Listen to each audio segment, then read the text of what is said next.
What's good, everybody? Welcome to Ho Views. Thank you for clicking that thumbnail. My name is Corey. Today we're going to do a quick movie review on Indiana Jones.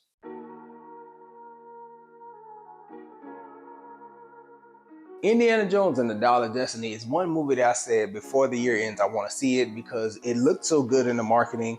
I've seen the previous Indiana Jones with the Kingdom of the Crystal Skull. I thought that was decent, and I just wanted to give Indy a chance with this latest iteration. So let's get to it. This movie is pretty damn good on my scale. The performances and the writing were outstanding to me, like they were very, very good. And it's important to mention that because this movie, writing-wise and performance-wise, was way less cheesy than Kingdom of the Crystal Skull. I feel like that one stood out as extremely cheesy, lots of campy moments in it.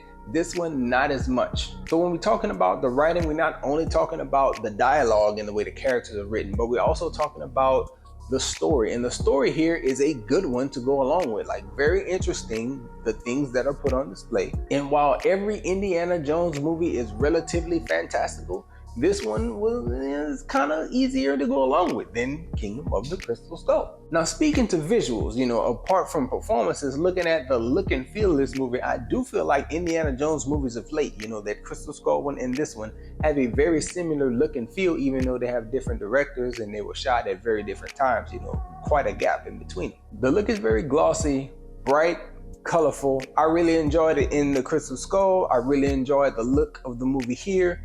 That stuff is good. So why didn't people see it? That's the question that I kind of want to refer to when I'm talking about the negatives that go along with this movie. And one, I can't say is the marketing because, I opened up mentioning how the movie was marketed and it was marketed well. And I definitely thought that people would want to go see this. One of my thoughts was possibly the runtime, because for me, that's one of the negatives. This story was the one that kind of stretched out a bit too long. I feel like it could have been tighter, maybe held to under 2 hours, because there was just a lot in it and they really, went into some characters' backgrounds and stuff.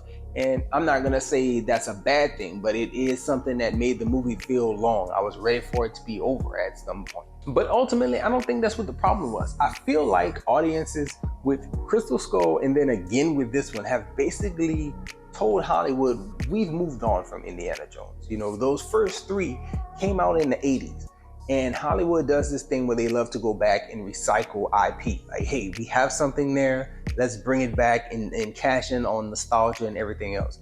And I think the older generations that maybe enjoyed Indy in the 80s don't care to see Indy again in the 20-teens and the 2020s. Like it's maybe been too long. And I would say to Hollywood, that's fine. You don't have to do things over and over again. You can let certain properties fall to the wayside. And I would hate to see Harrison Ford try to saddle up and do this again. I think what we have in this one is fine. I think, let Indy just go, just float off into the distance. And we don't have to go back to that well. And, Harrison Ford is with us as of me recording, but if he happens to pass, we don't have to try to recast and fill his space with all kind of people. And we don't have to do that. Just let the Indiana Jones thing be him and let it go. That's my thoughts on it.